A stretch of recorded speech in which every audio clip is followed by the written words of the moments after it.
Hello, all, welcome back. And if you're new, this is how it goes. I find songs, you find songs, we find songs together. I then introduce the song. I'm going to tell you what I'm going to do with the song. So, why is it important to me? Was it a recommendation? Is this a first time track? Is this something I've never heard before? Will I like it at the end? You kind of need to stick around, guys. Now, I know people say, oh, that's a ploy. You get people to watch your video. I don't know any other way to react. I've thought about giving all the information about what I think about the song because I already know it. But I thought I don't get to enjoy hearing it again. Stick around. I'll try to, and it doesn't work to my favor all the time. I try to not interfere as much and let you enjoy the song. But it turns out sometimes it's just about the reaction. What do I think? So I'm going to try and balance and get better. But it's a tough game to play, guys. It's difficult. But this is Johnny Was. This is some Stiff Little Fingers. This is from the album Inflammable Material. I think this is the fourth song on the album.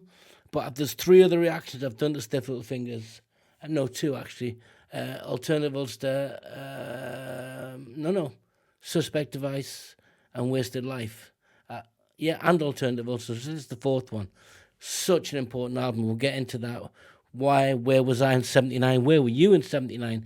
Did you discover the band in 99? Because they're still going. Very much still going. That I'm aware of. Please, somebody tell me they're still going. So this is Johnny Was. Stiff Little Fingers. We'll find out who wrote the song originally. How close is this to the original? But let's get into it, guys. It's the name of the song. From what I remember, it's been a good few years. Such a beautiful, painful song.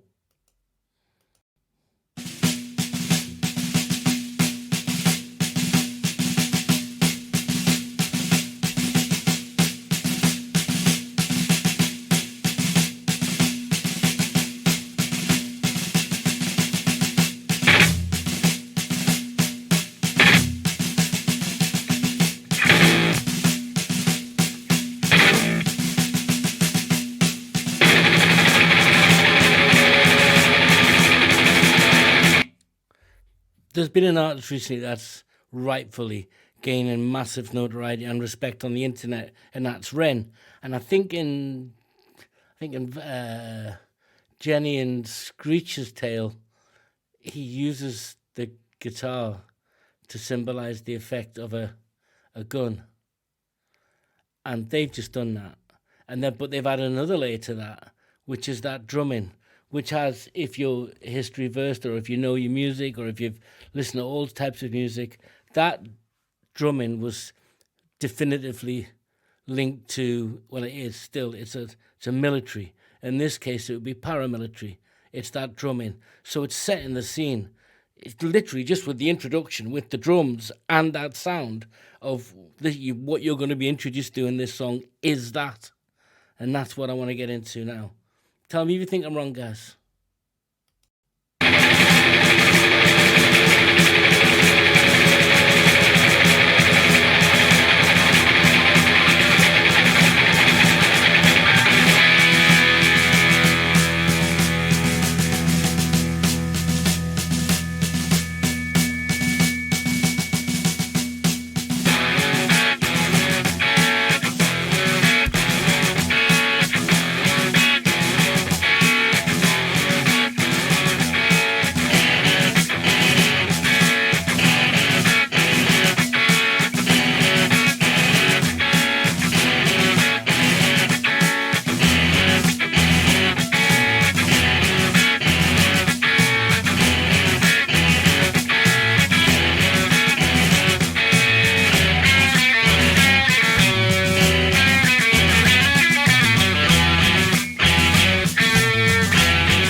Actually, I was drifting off in the music there, and I think U2 did the same with Sunday Bloody Sunday, don't they? You know, it's not a rebel song, and they do that march into the drum beat with his flag. I think, was that at Red Rocks he did that, or was that on Live Aid he did that. I can't remember. You two fans let me know. But there's striking in terms of what the songs were trying to achieve and what they're about. And we'll discover more.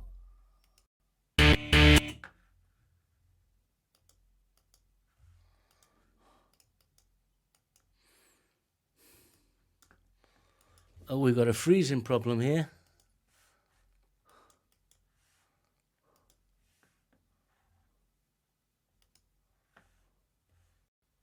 Let me just pause that and take it back. Something happened there, guys. Conflict. Apologies.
You know, and listen to this, I'm drawn back to, if you think of 79 when this was released, so obviously it's talking about the system, and the whole album is societal, political influences, the sheer wasted life, as he talks about in the song. A great documentary on these guys. I think I'll find the link if I remember it. Talks about the guy who had faith in them, saw them in concert, pushed them forward, did all the album production, really strong relationship. But think back to 79, I think that was Roxanne with the Police as well, and that reggae-infused music they were producing. So it wasn't new that bands were playing with different sounds in that post-punk arena. And these, for me, are just, well, they're so important and so influential, and such an important album, this one. But if you go and listen to Roxanne and stuff the Police have done throughout, you'll hear that sort of reggae-infused, that ska-type beat, done at different tempos, but it definitely is a derivative of it, and you can hear it in this. And it's so good. And the tone, the change from the introduction to the new section, you'll hear it now.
You can just, it's clear what they're talking about, but you can hear the pleading of the sadness, of the desperation as the narrative of the story breaks out.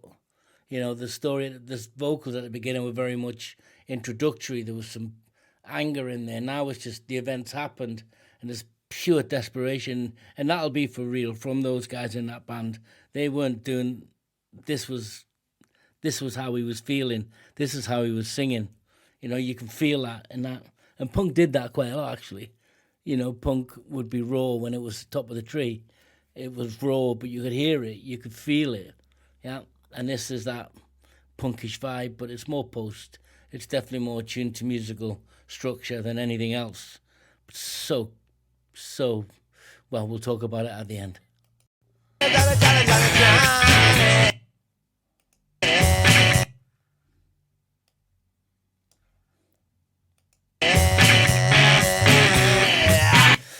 Problems of the...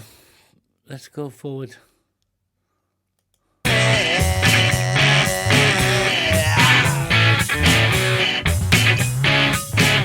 A single shot rings out in a Belfast night.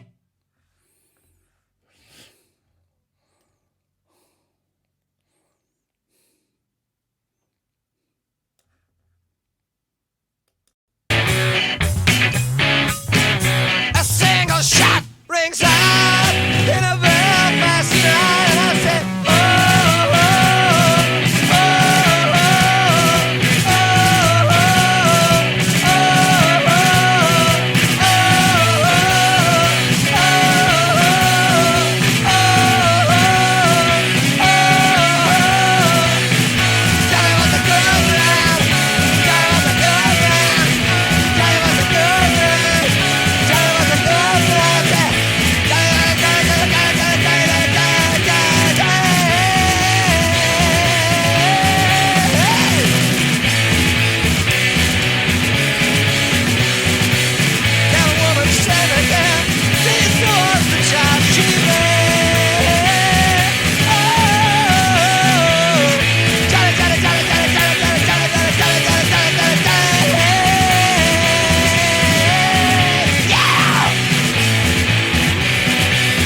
song sung through the eyes of the story of a mother's loss and the troubles in Northern Ireland. Now, it's a political song, so you have to discuss where it came from. But it's a Bob Marley song from 1976. They've not changed the lyrics, but they've changed the meaning of the song. They just have. For you personally, you can take from this, but brilliant music, brilliant musicianship, brilliant vocals, just the right length, an infusion of everything you want in a song. Yeah, I love that. Sorry about the little bit of audio problem. I've got to try and get this audio Mac cable clicked back in, but I'll sort it. If you like it, guys, let me know. Take care till next time.